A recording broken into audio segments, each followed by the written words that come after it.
istilah mabuk itu kan macam-macam sekali kalau di masyarakat kita. Ada mabuk perjalanan, ada mabuk karena minuman keras, ada bahkan mabuk cinta juga ada.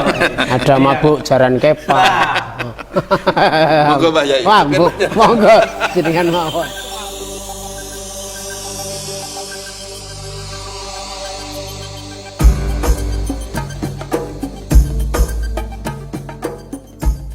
Assalamualaikum warahmatullahi wabarakatuh. Waalaikumsalam warahmatullahi Bismillah, wabarakatuh. alhamdulillah, wassalatu wassalamu ala rasulillah wa ala alihi wa ashabihi wa mawala, amma ba'du. Muslimin muslimat rahimakumullah. Alhamdulillah kita bisa bertemu lagi di obrolan santai bulan Ramadan yang penuh hikmah ini. Sebagaimana pada pertemuan-pertemuan yang lalu kita sudah membahas hal-hal yang berkaitan dengan puasa kita di bulan Ramadan. Tentu kita semuanya mengidam-idamkan bahwa puasa kita itu akan mendapatkan pahala dari Allah Subhanahu wa taala. Namun itu tidak serta-merta bisa kita dapatkan kecuali kita sudah mengetahui tentang ilmu yang berkaitan dengan ibadah puasa yang kita laksanakan.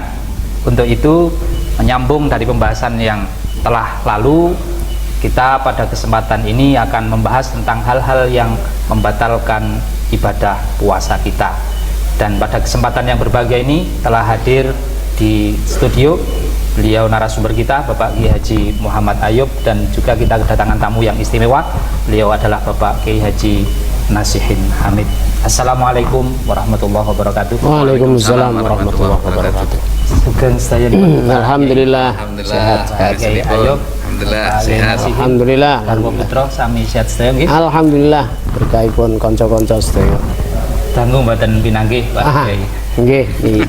Ketawi Alhamdulillah. res. Ya, Alhamdulillah. Ketiban baru malam ini. Ketiban baru. Qiyamul lail ma'al Suban as-solihin. ya, amin, Amin, Di amin, dari amin. tauhid. Jadi kemarin gini Pak Kiai, kita kan sudah membahas dengan kenteng-kenteng mantep bahwa kita ingin supaya puasa kita itu berkualitas dengan kita mengetahui rukunnya, kemudian syarat sahnya, syarat wajibnya, dan juga kesunahan-kesunahan. Nah, untuk kali ini kita fokus untuk membahas hal-hal yang membatalkan puasa, karena jangan-jangan tanpa kita sadari puasa kita sudah batal karena melakukan hal-hal yang menjadi larangan ketika berpuasa. Untuk itu kami persilahkan kepada Pak Kiai Haji Muhammad Ayub untuk yang pertama memaparkan tentang hal-hal yang membatalkan puasa. Monggo Pak Kiai.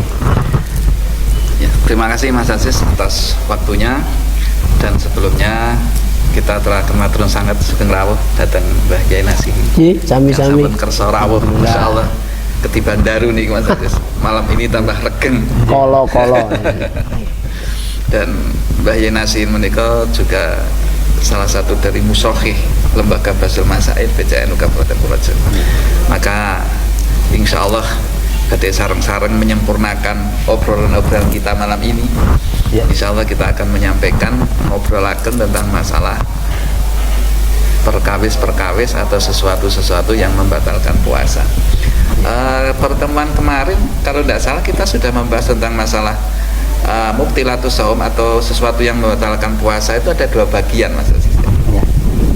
Jadi ada yang membatalkan pahalanya puasa yang disebut dengan mubtilat. Terus ada yang membatalkan puasanya itu sendiri yang dikenal dengan mufattirat. Betul Pak Yai? Jadi ada dua istilah. Ada dua istilah. Ada muhtirat, ada mufattirat. Nah, mufattirat ini yang benar, yang biasa orang umum biasa menyebutkan muftirat, tapi yang tepat mestinya mufattirat. Secara gramatika Arab Ya. istilahnya. Jadi kalau muhbitat urusannya adalah yang membatalkan pahala, kalau mufattirat ini adalah yang membatalkan asalnya puasa itu sendiri. Mungkin nanti akan kita sampaikan satu persatu, dan apabila nanti ada kurangnya bisa disempurnakan Mbah Kiai Nasihin. Ya. Sesuatu yang membatalkan puasa di situ ada 8 masalah, ada 8 perkara. Lumayan. Nah, yang sudah kita ketahui bersama, sudah maklum, yang pertama adalah ar-riddah. Ridha itu adalah murtad, berarti keluar dari Islam itu sendiri, baik murtad dengan ucapan ataupun dengan perbuatan atau dengan iktikad. Oke, salah satunya itu apabila melakukan sesuatu yang mengeluarkan dirinya dari keislaman, maka disitulah batal puasanya dengan ridha. Itu yang pertama. Yang kedua, perkara yang membatalkan puasa yaitu adanya haid, nifas, dan wiladah.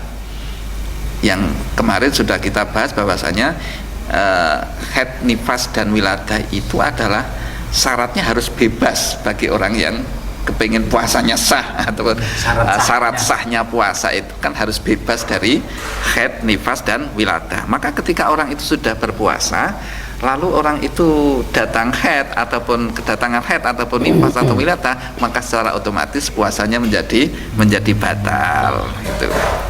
Begitu maksudnya. Betul Mbak Yai? Terus untuk berikutnya, untuk yang ketiga, sesuatu yang membatalkan puasa itu adalah junun. Junun itu gendeng.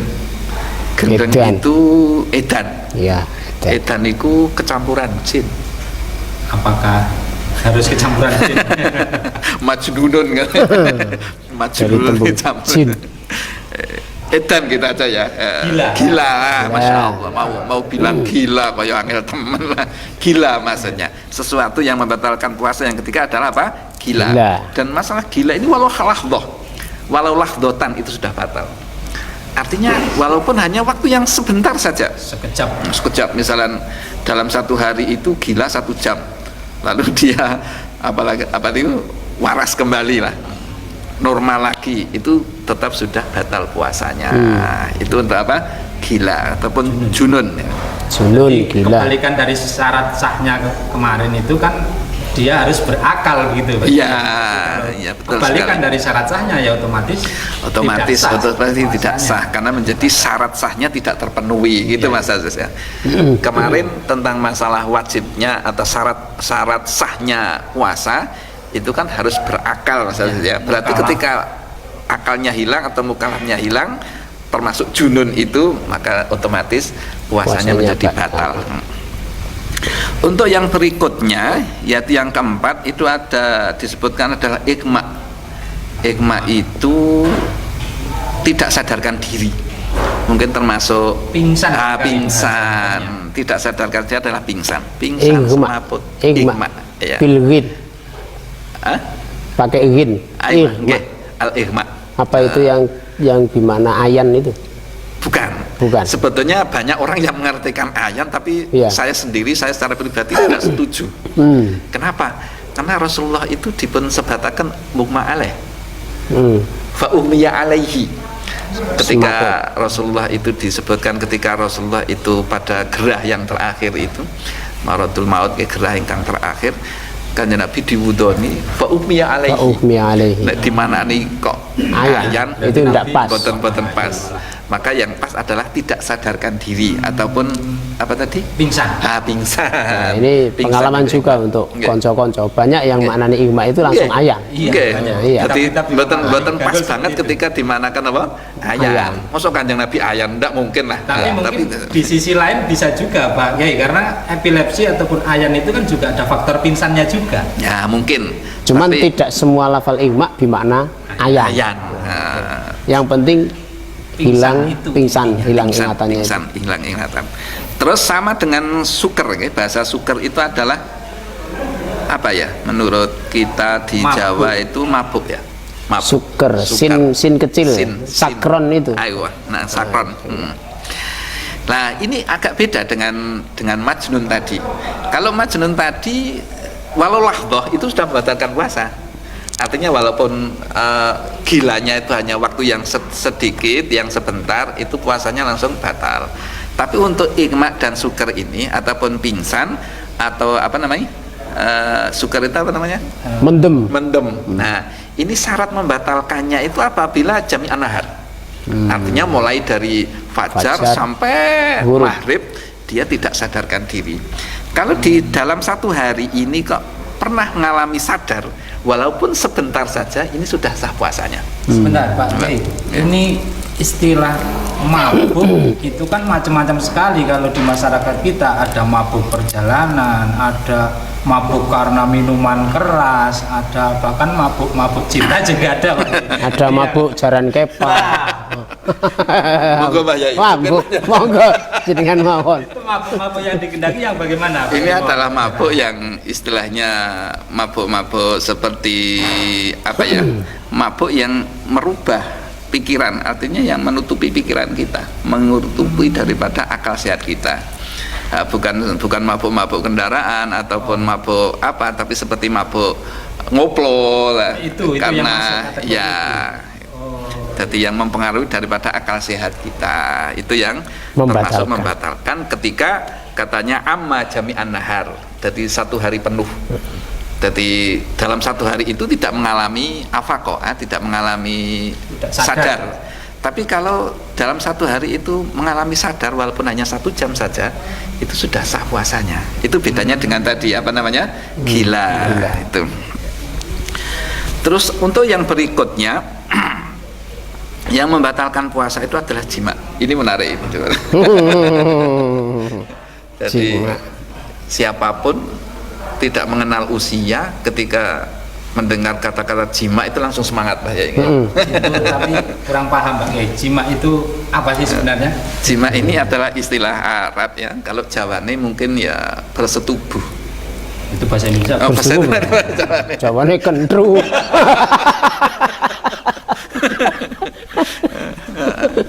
Bersetubuh atau hubungan suami istri, hubungan suami istri ya, ini bahasa ini sudah sangat maklum, sudah sadar dipahami oleh masyarakat luas ketika dibahasakan dengan kumpul suami istri ataupun jima. Ini sebetulnya Arab tapi yang sudah di apa ya, di Indonesiakan ya. Tapi ada definisinya memang, yang namanya jima itu adalah memasukkan katanya hasafah ya, hasafahnya seorang laki-laki pada farjinya seorang perempuan. Nah, kalau hasafah ini bahasa yang belum populer seperti jima belum. Nah, hasafah itu mungkin bahasa yang istilahnya mudah diterima di masyarakat ya, kemaluannya seorang laki-laki dimasukkan kepada farjinya perempuan ataupun kemaluannya perempuan, itulah namanya jima gitu. Dan itu ketika dilaksanakan di siang hari, ini yang harus kita sampaikan kepada masyarakat, diingatkan kepada masyarakat, jangan sampai di siang hari bulan puasa kok melakukan jima, karena ini tidak hanya sekedar membatalkan puasa saja, ini akan ada dosa dan lain sebagainya, ada kewajiban-kewajiban yang lain. Gitu Mas saja, ini tentang masalah jima. Sehingga ini perlu kita sampaikan kepada masyarakat yang supaya berhati-hati jangan sampai melakukan jima yang membatalkan puasa, karena tidak hanya membatalkan puasa saja, tapi ini ketika orang itu membatalkan puasanya dengan jima, maka orang itu akan satu batal puasanya, yang kedua adalah dosa, yang ketiga di situ orang itu wajib membayar mengqadainya, yang keempat maka orang itu juga wajib membayar kafaratul uzma. Kafaratul uzma. Jadi kafaratul uzma itu melakukan salah satu dari perkara 3. Yang pertama adalah memerdekakan hamba kawula, dan tentunya tidak ada sekarang ya. Yang kedua adalah di situ itu melakukan puasa 2 bulan berturut-turut. Terus yang ketiga adalah yang ketiga itu adalah memberi makan 60 orang miskin, masing-masing satu miskin adalah 1 mud, masing-masing orang miskin satu mud. Itu sebagai kafarat uzma bagi orang yang membatalkan puasa Ramadan dengan jima, maka harus hati-hati, maka super hati-hati. Melihat sanksinya yang begitu besar, jimanya hanya 1 kali, hitung-hitungannya rugi lah. rugi. Patah Jawa berlaku di sini. Enak esak kelenteng rekasane ketiga rendeng. Itu dia. Maka perlu berhati-hati di masalah jima ya. Saya boleh cerita sedikit Mas? Untuk Pak, tentang jima Pak. Dulu ada sahabat, saya lupa namanya sahabat itu siapa, sowan pada Rasulullah Shallallahu Alaihi Wasallam, nangis susah, halak ya Rasulullah, halak ya Rasulullah. Rasulullah itu bertanya, kenapa kok susah, kok yang bertubuh nangis rakaruan? halakna kerusakan kita ya Rasul, hancur kita. Kenapa? Orang itu melaporkan bahwa saya melakukan jima di siang hari. Masya Allah. Nah, akhirnya ya sudah, kalau kalian jima di siang hari, kalian harus membayar kafarat. Bayar tebusan itu. Bayar tebusan, denda, kafaratul uzma yang tadi kita sampaikan itu. Yang pertama supaya, lah kafaratul uzma itu apa katanya? Kafaratnya itu apa? Yang pertama supaya memerdekakan hamba. Tidak punya hamba. Kalau kamu tidak punya hamba ya kamu harus berpuasa 2 bulan berturut-turut. Katanya, ya Rasulullah, wong saya itu poso sebulan mawon mboten kuat sampai kok poso 2 bulan gitu. Oke. Berat. Poso 1 bulan mawon kula mboten gol. Mulai poso 2 bulan. Ya wis nek ora kuat poso 2 bulan ya kamu memberikan makan orang 60 miskin, masing-masing 1 miskin adalah 1 mud. Katanya sahabat tersebut, ya Rasulullah, apakah ada di Madinah ini orang yang lebih miskin dari saya? Akhirnya tidak lama kemudian Rasulullah itu ada tamu. Ada tamu bawa kurma, bawa apa. Akhirnya kurma itu diberikan oleh, ya kalau kamu tidak punya ya, pertama jawabannya begitu, ya Rasulullah saya itu tidak punya apa-apa. Akhirnya datang tamu membawa kurma. Akhirnya kurma itu diberikan oleh sahabat tersebut. Ya wis ki, tak kake sira, ana dosa to kake. Ya Rasulullah, ini kan sedekah kali sinten? Ya sekarang uang miskin, 60 miskin masing-masing 1 mud. Ya Rasulullah, apakah ada orang yang lebih miskin dari saya? Ya akhirnya gimana jawab sebagai gok sira kabeh wis lah. Itu Rasulullah sallallahu alaihi wasallam. Masya Allah. Itu termasuk dalil bahwasanya ketika orang yang membatalkan puasa Ramadan dengan jima, itu ada kafaratul udzmanya, termasuk diambil dari hadis itu. Gitu Mas Aziz ya. Baik, tadi ada yang perlu minta penjelasan Pak tentang 1 mud itu kan tadi. Iya. Kalau kita, jangan kita lah, atau ada orang yang batal puasanya karena jima, itu yang alternatif kafarat terakhir itu adalah memberikan makan kepada 60 orang miskin. Iya. 1 orang miskin itu diberi 1 mud. 1 mud itu berapa ukurannya? 1 mud itu saya punya sebetulnya 1 mud. Mud itu ukuran ya. Mud itu takaran, bukan timbangan. Nah, dan ketika ditimbang ya tergantung isinya. Artinya 1 mud itu kalau seperti di kita beras misalnya, beras 1 mud penuh itu ketika ditimbang akan menghasilkan rata-rata kurang lebih, ini kurang lebih tidak pasti, kurang lebih itu ada di angka 7 onan. 7 on. Boleh kurang sedikit, boleh lebih. Tergantung. Kalau misalnya beras tergantung daripada kadar airnya atau kualitas berasnya gitu. Misalnya kurma ya mungkin kadar kurmanya seperti apa kalau hasil timbangan, karena mud itu memang bukan timbangan tapi takaran. Berarti nanti yang diberikan itu dalam kafarat itu bahan makanan pokok gitu maksudnya, Pak Kiai. Dan perlu diketahui dalam hal kafarat uzma di dalam puasa ini adalah 3 perkara itu adalah muratabah. Artinya tidak bebas. Jadi pertama harus itqu raqabah dulu.